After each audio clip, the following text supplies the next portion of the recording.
What if everything you thought controlled your mortgage rate, your car loan, and even your job security was completely wrong?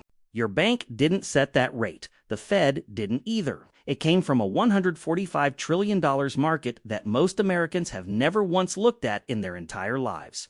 It operates silently in the background every single day, pricing the most important financial decisions you will ever make without ever asking for your permission or your attention. And here's what makes this impossible to ignore. In 2022, the so-called safe portion of millions of retirement portfolios lost 16% in a single year. Not the risky part, the part people were told would protect them. By the end of this video, you're going to understand exactly how this market works. And more importantly, you're going to see in real dollars what every move it makes costs you directly. Because once you see it, you can't unsee it.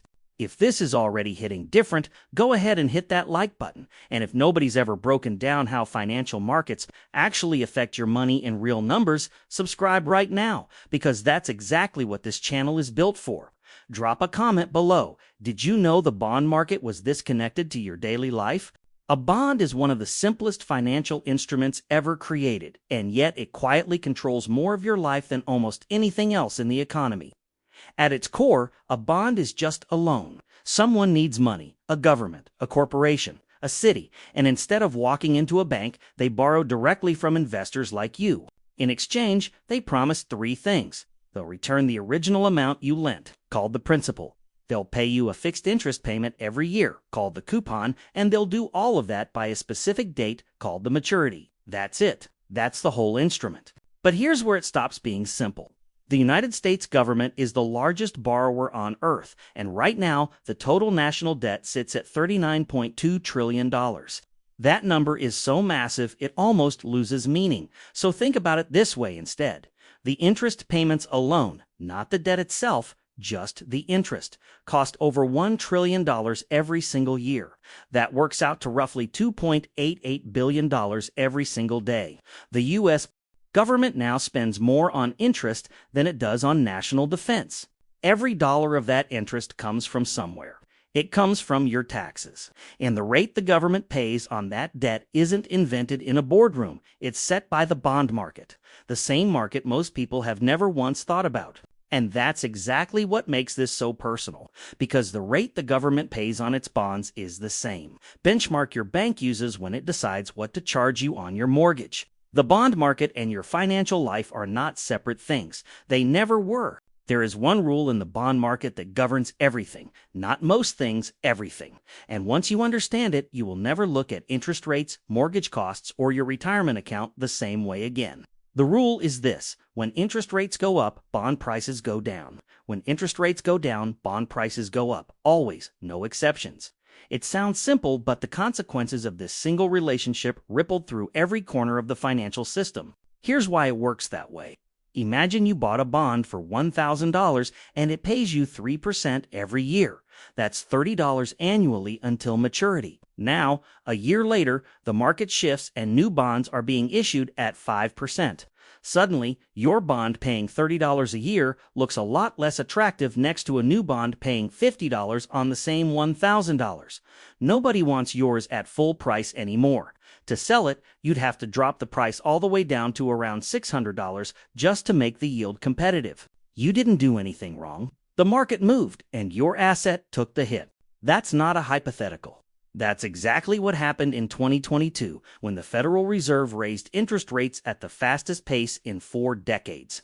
Bonds that were considered safe, stable, low risk, the kind sitting inside millions of retirement accounts across America, collapsed in value. Not because the borrowers defaulted, simply because the rule played out at a scale most people had never seen in their lifetime. This is the mechanism. This is the engine running underneath your mortgage rate, your 401k, and the cost of every loan in this economy. And what you're about to see is just how far that engine's reach actually goes. Meet Brian. Brian isn't a Wall Street trader. He doesn't follow bond yields or track Federal Reserve meetings. He's just a guy who worked hard, saved up a down payment, and decided it was finally time to buy a home. A $400,000 house, a 30-year mortgage, a completely normal financial decision that millions of Americans make every single year. What Brian didn't know, what most people never get told, is that before his bank even looked at his credit score, the bond market had already decided what he was going to pay. Here's the mechanism. When a bank sets your mortgage rate, it doesn't pull a number out of thin air. It looks at the yield on the 10-year U.S. Treasury bond and adds roughly 2 percentage points on top. That spread covers the bank's risk and profit. So when the 10-year Treasury yield moves, your mortgage rate moves with it automatically, silently, and without anyone asking your permission. A half-point shift in the yield translates directly into hundreds of dollars more or less on your monthly payment. The numbers tell the story better than anything else. On a $400,000 loan at 3%, the rate environment of 2021, Brian's monthly payment would be around $1,686. At 7%, where rates climbed by late 2023. That same loan, same house, same Brian costs $2,661 a month. That's nearly $1,000 more every single month. Over the life of a 30-year mortgage, the difference between those two rates adds up to approximately $455,000 in extra interest payments. Nearly $500,000, same house, same buyer, same loan amount. The only variable was the bond market. Brian never signed up for that bill, never negotiated it, never even saw it coming, and yet it was handed to him all the same. And that's just the beginning of how deep this goes. For decades, financial advisors have sold the same promise to every investor who walked through their door: put 60% in stocks for growth and 40% in bonds for safety. The logic was clean, and the history seemed to back it up. When markets crashed, bonds held steady or even gained value, cushioning the blow. It became the default blueprint for retirement planning across America. Millions of people built their entire financial future on that promise. And in 2022, that promise broke in a way nobody had seen in their lifetime. When the Federal Reserve raised interest rates at the fastest pace in 40 years, something historic happened on the wrong side of history. Long-term bonds suffered their worst losses since 1754, not 1929, not 2008, but 1754, before the United States even existed as a country. The so-called safe half of the portfolio didn't protect anyone. It collapsed right alongside stocks, leaving investors with losses on both sides simultaneously with nowhere to hide. Here's the number that made all the difference, and almost nobody was checking it. It's called duration.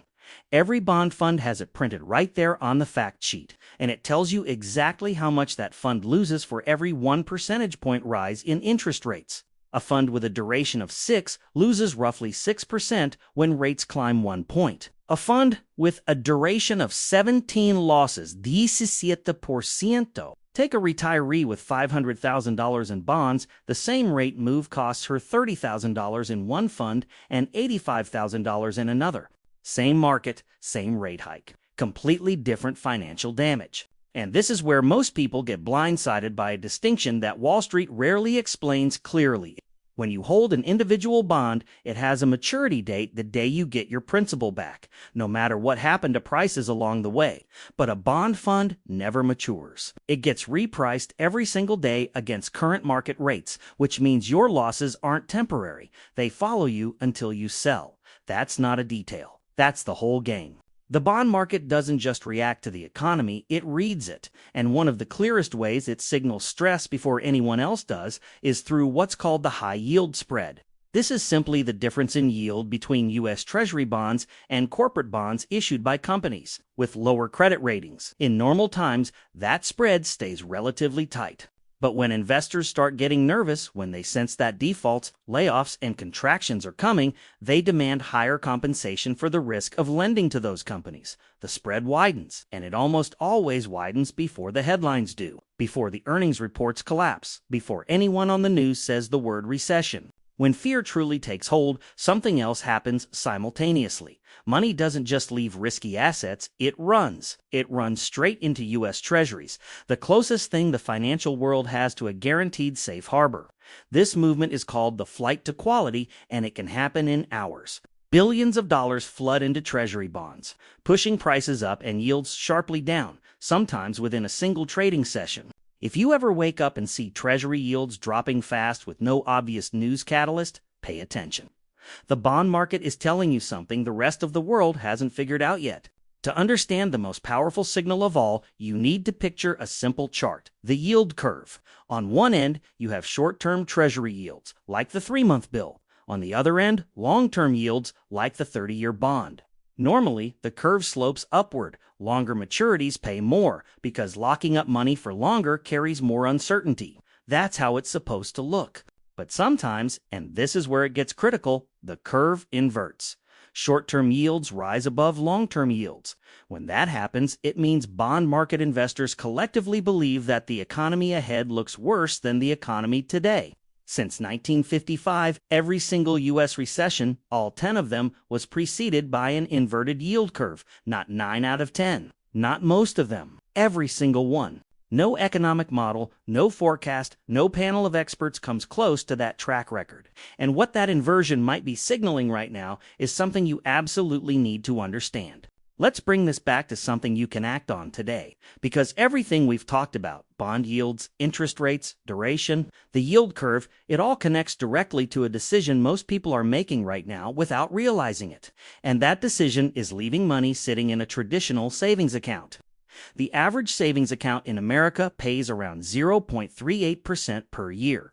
Meanwhile, 3-month Treasury bills, backed by the same U.S. government, carrying the same level of safety, have been paying 3.71%. That's not a small gap. That's a gap that quietly costs you thousands of dollars every single year for doing absolutely nothing different. Let's put Brian back in the picture. Say Brian has $50,000 sitting in his traditional savings account, his emergency fund, money he wants to keep safe and accessible. Over 5 years at 0.38%, that money earns barely $950. At 3.71% in T-bills, it grows by over $9,275. Same security, same federal backing. Just $8,325 more, gone, simply because nobody told him there was another option. That's not a market risk. That's an information gap, and it's one you can close right now. The alternatives are straightforward and accessible to anyone.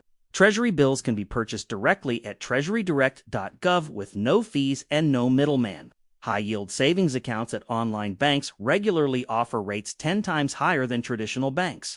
And for inflation protection specifically, I-bonds adjust their yield based on the Consumer Price Index, meaning your purchasing power doesn't erode silently while your money sits still. Here are 3 things you can do before this video ends. First, look up the duration of any bond fund you currently hold.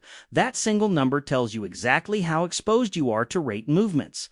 Second, compare your current savings rate to today's T-bill yield, and ask yourself whether that gap is a trade-off you're actually choosing. Third, start watching the 10-year Treasury yield as a regular habit, because that number moves before the mortgage market moves, before the stock market reacts, before the news catches up, and what it's signaling right now is something we need to talk about. You see your money? Hit the like button right now. It genuinely helps more people find this, and if you want to keep pulling back the curtain on how the financial system actually works, subscribe and don't go anywhere, because the next video is already on your screen and you're going to want to see it.